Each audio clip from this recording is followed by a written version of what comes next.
அமெரிக்காவில் இருந்து ஒரு அறிக்கை ஒன்று வந்திருக்கிறது. அந்த அறிக்கையில் சொல்லப்பட்டிருக்கிற விஷயங்களை கேள்விப்பட்டீங்கன்னா நீங்கள் கட்டாயம் அதிர்ச்சி ஆவீங்கள். ஏனென்று சொன்னால், அமெரிக்கா ஈரான் மேலே தாக்குதல் நடத்தினதானே, அந்த தாக்குதலினுடைய சேத விவரங்கள் என்ன, உண்மையான சேதங்கள் என்னென்னு சொல்லி இதுவரைக்கும் உலக மக்களுக்கு தெரியப்படுத்தப்படையலை. அந்த தாக்குதல் நடந்த உடனேயே அமெரிக்க ஜனாதிபதி டொனால்ட் ட்ரம்ப் சொல்லியிருந்தவர், நாங்கள் வெற்றிகரமான ஒரு தாக்குதலை நடத்தி முடித்திருக்கிறோம், எல்லாவற்றையும் துடைத்தளித்து விட்டோம், ஈரானினுடைய அணுசக்தி திட்டத்தையே நாங்கள் இல்லாமல் செய்து விட்டோம் என்று சொல்லி டொனால்ட் ட்ரம்ப் அவர்கள் சொல்லியிருந்தவர். ஆனால் அவருடைய கருத்து 100% உண்மையானது அல்ல என்று சொல்லி உலக ஊடகங்களில் செய்திகள் வெளியாகி இருந்தன. இப்போ பார்த்தீங்கன்னு சொன்னால் இது சம்பந்தமாக ஒரு முதல் கட்ட அறிக்கை ஒன்று வெளியாகி இருக்கிறது. அதாவது அமெரிக்க அரசாங்கத்துக்கும் ஜனாதிபதி டொனால்ட் ட்ரம்ப் அவர்களுக்கும் ஒரு அறிக்கை ஒன்று கொடுக்கத்தானே வேணும். அந்த முதல் கட்ட அறிக்கை வெளியாகி இருக்கிறது. என்னென்னா இந்த அறிக்கையை ரகசியமாக தான் வச்சிருந்தவே, இப்போ ஊடகங்களுக்கு அந்த அறிக்கை கசிஞ்சிட்டது. எனவே அமெரிக்காவினுடைய பிரபலமான ஊடகமாகிய நியூயார்க் டைம்ஸ் இந்த ஒரு அறிக்கையை ஆதாரமாக வைத்து ஒரு கட்டுரை ஒன்றை போட்டிருக்கிறார்கள். இந்த கட்டுரையிலிருந்து தெரிவு செய்யப்பட்ட 14 புள்ளிகள் இருக்கின்றன, 14 பாயிண்ட்ஸ். அதைத்தான் நான் உங்களோட பகிர்ந்து கொள்ள போறேன். இந்த கட்டுரை 6 ஊடகவியலாளர்களால் எழுதப்பட்டிருக்கிறது. 2 பெண் ஊடகவியலாளர்கள், 4 ஆண் ஊடகவியலாளர்கள் இணைந்து இந்த மிக முக்கியமான கட்டுரை ஒன்றை எழுதியிருக்கிறார்கள். அதிலிருந்து தெரிவு செய்யப்பட்ட 14 பாயிண்ட்ஸ். இதை கேள்விப்பட்டால் நீங்கள் கட்டாயம் ஆச்சரியப்படுவீங்கள். பெரும் பொருட்செலவில் அமெரிக்கா ஈரான் மீது நடத்திய அந்த தாக்குதல் வெற்றியா தோல்வியா என்பதை உங்களால் தீர்மானிக்கக்கூடிய மாதிரி இருக்கும். தமிழடியான் வேர்ல்ட் யூடியூப் சேனலுக்கு உங்கள் அனைவரையும் வருகவென அன்புடன் வரவேற்கின்றேன். இன்று ஜூன் மாதம் 25ஆம் தேதி 2025ஆம் ஆண்டு புதன்கிழமை. இதுபோன்ற உலகச் செய்திகளையும் ஆய்வுகளையும் தெரிந்து கொள்ள தமிழடியான் வேர்ல்ட் யூடியூப் சேனலை மறக்காமல் சப்ஸ்கிரைப் பண்ணுங்கள். இந்த அறிக்கையினுடைய முதலாவது பாயிண்ட் என்னன்னு சொன்னால், போர்டோ அணுமின் நிலையம் எந்த வகையிலும் தாக்கப்படவில்லை, அதற்கு எந்த விதமான சேதமும் இல்லை. அதாவது அதனுடைய நுழைவாயில் பகுதி இருக்குதானே, என்ட்ரன்ஸ் பகுதி, அந்த பகுதி மட்டும்தான் தாக்கி அது மூடப்பட்டிருக்கே தவிர நிலத்துக்கு அடியில் இருக்கக்கூடிய அந்த அணு நிலையத்துக்கு எந்த விதமான ஒரு சேதமும் இல்லை என்று சொல்லப்படுகிறது. அந்த ஒரு நிலையத்தை தகர்ப்பதற்காக அமெரிக்கா B2 வகை விமானங்களை பயன்படுத்தி 14 பங்க பஸ்டர் குண்டுகளை போட்டிருந்தது. இருந்த போதிலும் கூட அந்த நிலையம் சேதமடையவில்லை என இந்த அறிக்கையில் சொல்லப்பட்டுள்ளது. ஈரானால தயாரிக்கப்படக்கூடிய அணுகுண்டுகளை பொறுத்த வரைக்கும் 2 விதமாக தயாரிக்கலாமாம். ஒன்று சிறிய வகை அணுகுண்டுகள், அது அவ்வளோ பெரிய அட்வான்ஸ்டாக இருக்காது, சாதாரணமான அணுகுண்டுகளை தயாரிக்க முடியும். மற்றது நல்ல அட்வான்ஸ்டான பெரிய வகை அணுகுண்டுகள். அந்த அட்வான்ஸ்டான அணுகுண்டுகள் தயாரிக்கிறது தான் 6 மாதம் செல்லுமே தவிர, ஈரான் நினைச்சா அந்த சிறிய வகை அணுகுண்டுகளை, அதாவது அவ்வளவு பெரிய எஃபெக்டிவாக இல்லாட்டியும் ஓரளவு தேவைக்கு பயன்படுத்தக்கூடிய சிறிய வகை அணுகுண்டுகளை உடனடியாகவே தயாரிக்க முடியும். அதற்கான கெப்பாசிட்டி ஈரானுக்கு இருக்கு என்று சொல்லி இந்த அறிக்கையில் சொல்லப்பட்டுள்ளது. அடுத்தது இந்த அறிக்கையில் சொல்லப்பட்டிருக்கிற மிக முக்கியமான பாயிண்ட், அமெரிக்க ஜனாதிபதி டொனால்ட் ட்ரம்ப் என்ன சொன்னவர், அடிச்சு தரமட்டமாக்கிட்டோம், துடைச்சு துவம்சம் பண்ணிட்டோம், இதுக்கு மேல ஈரானால எதுவுமே முடியான்னு சொல்லி சொன்னவர் தானே. இதை குறிக்கிறதுக்கு அவர் பயன்படுத்தின முக்கியமான ஒரு சொல் இருக்கிறது, அதுதான் ஒப்ளிட்ரேட்டட். அந்த ஒப்ளிட்ரேட்டட் என்ற சொல் ஓவர் ரேட் பண்ணப்பட்ட ஒரு சொல். அது அளவுக்கு அதிகமாக சொல்லப்பட்ட ஒரு சொல்லே தவிர அதில் உண்மை கிடையாது என்று சொல்லி இந்த அறிக்கையில் சொல்லப்பட்டுள்ளது.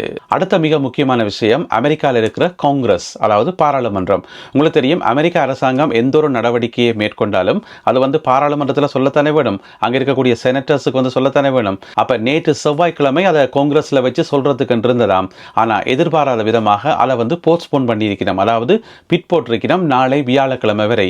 அப்ப என்ன காரணத்துக்காக இந்த தகவல் பிற்போடப்பட்டது, நேற்றென்றிருந்தது நாளை வரைக்கும் பிற்போடப்பட்டிருக்கிறது, என்ன காரணத்துக்காக என்று பார்த்தா, இந்த அறிக்கையை சமர்ப்பிக்கிறதுல, இந்த அறிக்கையில உள்ள மேலதிக விவரங்களை தயாரித்து முடிக்கிறதுல சில நெருக்கடிகள் இருப்பதாக சொல்லப்படுது. என்னண்டா ஊடகங்களில் சொல்லும் போது சும்மா சொல்லலாம், வெற்றிகரமான தாக்குதல்கள், நாங்கள் எல்லாத்தையும் அடிச்சு முறிச்சிட்டோம் என்று சொல்லி சும்மா சொல்லலாம். ஆனால் காங்கிரஸ்ல போய் சொல்லும் போது உண்மையான தகவல்கள் கொடுக்கணும், அதுக்குரிய சரியான டேட்டாக்கள் கொடுக்கணும். ஏனென்று சொன்னால் அங்கே இருக்கக்கூடிய எதிர்கட்சிகள் கேளாத கேள்வி எல்லாம் கேட்பினோம் தானே. எனவே அதன் காரணமாகத்தான் 2 நாட்கள் ஒத்தி வைக்கப்பட்டிருப்பதாக சொல்லப்படுகிறது. அடுத்தது மிக முக்கியமான தகவல் ஒன்று ஊகமாக இருந்தது.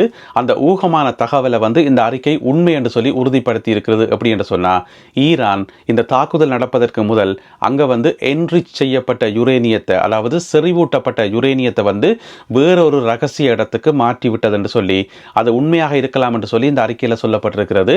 எனவே செறிவூட்டப்பட்ட அணுகுண்டு தயாரிப்பதற்கு தயார் நிலையில் இருக்கக்கூடிய யுரேனியத்தை இன்னும் ஒரு ரகசிய இடத்துக்கு, இதுவரைக்கும் இந்த உலகத்தால் அடையாளம் காணப்பட முடியாத ஒரு ரகசியமான இடத்துக்கு அந்த யுரேனியத்தை ஈரான் ஏற்கனவே இடம் மாற்றிவிட்டது என இந்த அறிக்கையில் சந்தேகம் வெளியிடப்பட்டுள்ளது. அதே நேரம் இந்த அறிக்கையில் இன்னும் ஒரு முக்கியமான விஷயம் சொல்லப்பட்டிருக்கிறது. சில இஸ்ரேலிய அதிகாரிகளும் சந்தேகப்படுகிறார்கள். என்ன சந்தேகப்படுகிறார்கள் சொன்னா, ஈரானிடம் சிறிய அளவிலான நன்கு பாதுகாக்கப்பட்ட ரகசியமான யுரேனியத்தை செறிவூட்டுகின்ற நிலையங்கள் இருக்கலாம் என்று சொல்லி இஸ்ரேலிய அதிகாரிகளே ஒப்புக்கொள்கிறார்கள் என்று சொல்லி இந்த அறிக்கையில் சொல்லப்பட்டுள்ளது.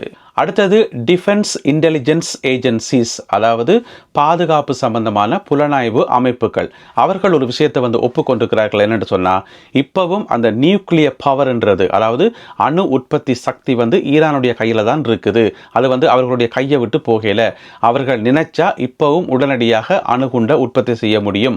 அதற்கான சகல கெப்பாசிட்டியும் அவர்களிடம் இருப்பதாக இராணுவ புலனாய்வு அமைப்புகள் நம்புவதாக இந்த அறிக்கையில் ஒரு குறிப்பொன்று சொல்லப்பட்டுள்ளது. இன்னொரு விஷயம், கடந்த ஞாயிற்றுக்கிழமை அமெரிக்கா நடத்திய அந்த தாக்குதல்ல, அதாவது 14 பங்கபஸ்டர் குண்டு போடப்பட்டது தானே, அதில் இந்த ஃபோர்டோ அணுமின் நிலையத்தினுடைய எலக்ட்ரிக்கல் சிஸ்டம், அதாவது மின்சார வலையமைப்பு சேதமடைந்திருப்பதாக தெரிய வந்திருக்குது. எனவே சேதமடைந்த அந்த மின்சார வலையமைப்பை திருத்துகின்ற பணிகளில் ஈரானிய அதிகாரிகள் ஈடுபட்டிருப்பதாகவும் புலனாய்வு தகவல்கள் கிடைத்திருப்பதாக இந்த அறிக்கையில் சுட்டிக்காட்டப்பட்டுள்ளது. இந்த தாக்குதலை அமெரிக்கா நடத்துவதற்கு முதல் உங்களுக்கு தெரியும், வெள்ளை மாளிகையில் இருக்கக்கூடிய சிச்சுவேஷன் ரூமில் அமெரிக்க ஜனாதிபதி அவர்களுக்கும் அமெரிக்காவினுடைய இராணுவ அதிகாரிகள் மற்றும் பாதுகாப்பு தொடர்பான அதிகாரிகளுக்கும் இடையில ஒரு முக்கியமான ரகசியமான சந்திப்பு நடந்தது. அந்த சந்திப்புகள் ஒருக்கா 2 தரம் நடக்கல, நிறைய தரம் மாற்றி மாற்றி நடந்தது. அப்போ அந்த தாக்குதல் நடக்கிறதுக்கு முதல் நாள் அமெரிக்க ஜனாதிபதி கேட்டிருக்கிறார், நாங்கள் ஈரானை தாக்கினால், அதாவது அணு மின் நிலையங்களை தாக்கினால் எவ்வளவு காலத்துக்கு ஈரானால் அணு ஆயுதங்களை உற்பத்தி செய்ய முடியாமல் போகும், எவ்வளவு காலத்துக்கு அவர்களை பிளாக் பண்ணி வைக்க முடியும் என்று சொல்லி ஒரு உத்தேச திகதி கேட்டிருக்கிறார். அதுக்கு அந்த அதிகாரிகள் சொல்லியிருக்கிறார்கள், குறைந்தது சில மாதங்கள்ல இருந்து கூடினது பல வருடங்களுக்கு அவர்களை நாங்கள் பிளாக் பண்ண முடியும், ஆக குறைஞ்சது சில மாதங்களுக்காவது அவர்களை நாங்கள் பிளாக் பண்ண முடியும் என்று சொல்லியிருக்கிறார்கள். அதை டொனால்ட் ட்ரம்ப் அவர்கள் நம்பியதாக சொல்லப்படுகிறது. இப்போ பார்த்தீங்கன்னு சொன்னால் அது மிகப்பெரிய கேள்விக்குறியாக இருக்கிறது. எனவே இப்போ என்ன தெரிய வந்திருக்குன்னு சொன்னால், ஈரானை பல வருடங்களுக்கு தள்ளி வைக்க முடியாது, அணு ஆயுதங்களை உற்பத்தி செய்யக்கூடாதுன்னு சொல்லி பல வருடங்களுக்கு தள்ளி வைக்க முடியாது, சில மாதங்களிலேயே அவர்களால் அணு ஆயுதங்களை உற்பத்தி செய்ய முடியும் என்று சொல்லி இந்த முக்கியமான அறிக்கையில் சொல்லப்பட்டுள்ளது. அமெரிக்க ஜனாதிபதி டொனால்ட் ட்ரம்ப் அவர்களிடம் இராணுவத்தினர் கேட்டிருக்கிறார்கள், அமெரிக்க இராணுவம் கேட்டிருக்கிறது, ஒரு தடவை மட்டும் தாக்கி அதை அழிக்கவே முடியாது, பல தடவைகள் திரும்ப திரும்ப திரும்ப தாக்க வேண்டியிருக்கும், வெவ்வேறு நாட்களில் திரும்ப திரும்ப தாக்க வேண்டியிருக்கும். அப்படி திரும்ப திரும்ப தாக்கினால் மட்டும்தான் அந்த அணு நிலையங்களை முற்றுமுழுதாக எங்களால் அழிக்க முடியும். எனவே அதற்கு நீங்கள் அனுமதி தாருங்கள் என்று சொல்லி அமெரிக்க இராணுவ அதிகாரிகள் கேட்டிருக்கின்றார்கள். அதுக்கு அமெரிக்க ஜனாதிபதி டொனால்ட் ட்ரம்ப் அவர்கள் மறுப்பு தெரிவித்திருக்கின்றார். ஏனென்று சொன்னால் அவருக்கு முதல் முறையாக தாக்கவே விருப்பமில்லை. இஸ்ரேலிய பிரதமர் பெஞ்சமின் நெத்தன்யாகு திரும்ப திரும்ப அழுத்தம் கொடுத்து தொலைபேசியில் திரும்ப திரும்ப உரையாடித்தான் அந்த முடிவை அவர் எடுத்தார் என்று சொல்லப்படுகிறது. எனவே ட்ரம்ப் அவர்களுக்கு முதலாந்தரம் தாக்குதல் நடத்தவே விருப்பமில்லை. அதில் திரும்ப திரும்ப பல நாட்கள் பல தடவை நடத்துறேன்னு சொன்னால் அவர் ஒத்துக்கொள்ள மாட்டார். எனவே அமெரிக்க இராணுவத்தினர் கேட்ட அந்த கேள்விக்கு ட்ரம்ப் அவர்கள் இல்லை என்று சொல்லி மறுப்பு தெரிவித்திருக்கின்றார். அடுத்தது, இந்த தாக்குதலை நடத்துவதற்கு முதல் அமெரிக்க இராணுவ அதிகாரிகள் ஜனாதிபதி டொனால்ட் ட்ரம்ப் அவர்களுக்கு ஒரு முக்கியமான எச்சரிக்கை ஒன்றை கொடுத்திருக்கின்றார்கள். என்னென்று சொன்னால், இப்போதைக்கு ஈரானிய அரசாங்கத்துக்கு அணுகுண்டு தயாரிக்கிற எண்ணம் சிலவள இல்லாமல் இருக்கலாம். அவர்கள் யுரேனியத்தை என்ரிச் பண்ணி போட்டு அதை அப்படியே பேசாமல் வச்சிருக்கலாம், அணுகுண்டுகளை தயாரிக்காம கூட விடலாம். ஆனால் நாங்கள் போயிட்டு அவர்கள் மேல தாக்குதல் நடத்தி அவர்களை கோவப்படுத்தி அவர்களை சினப்படுத்தி சிலவள அணுகுண்டுகள் அவர்கள் தயாரிப்பதற்கு நாங்கள் கூட ஒரு காரணமாக இருக்கலாம், நாங்கள் நடத்துகிற தாக்குதல் கூட ஒரு காரணமாக இருக்கலாம். எனவே பார்த்துக்கொள்ளுங்க என்று சொல்லி அமெரிக்க இராணுவ அதிகாரிகள் ஜனாதிபதி டொனால்ட் ட்ரம்ப் அவர்களை எச்சரிக்கை செய்ததாக இந்த அறிக்கையில் சொல்லப்பட்டிருக்கிறது. இப்படியாக 14 விஷயங்கள் இந்த அறிக்கையில் சொல்லப்பட்டிருக்கிறது. இது அமெரிக்காவிலிருந்து வெளிவந்த அமெரிக்க அரசாங்கத்துக்கு சமர்ப்பிக்கப்பட்ட உத்தியோகபூர்வமான அறிக்கை. ஆனால் முதல் கட்ட அறிக்கை, இதனுடைய 2ஆம் கட்ட 3ஆம் கட்ட அறிக்கைகள் மிக விரைவில் வெளியாகும் என்று சொல்லப்படுகிறது. அதில் ஏனைய விவரங்கள் வெளியாகும். எனவே இந்த அறிக்கையை நாங்கள் கூட்டி கழித்து பார்க்கின்ற போது இந்த அறிக்கையை அடியொற்றி நியூயார்க் டைம்ஸ் வெளியிட்டிருக்கக்கூடிய அந்த நீண்ட கட்டுரையினுடைய சாராம்சம் என்னென்று சொன்னால், அமெரிக்கா நடத்திய அந்த தாக்குதல் முற்றுமுழுதாக வேஸ்ட். எனவே இந்த காணொளியில் பகிர்ந்து கொள்ளப்பட்ட செய்திகள் தொடர்பான உங்களுடைய கருத்துக்களை மறக்காமல் கீழே எழுதுங்கள். மீண்டும் மற்றொரு காணொளியில் உங்களை சந்திக்கின்றேன். அதுவரை நன்றி, வணக்கம்.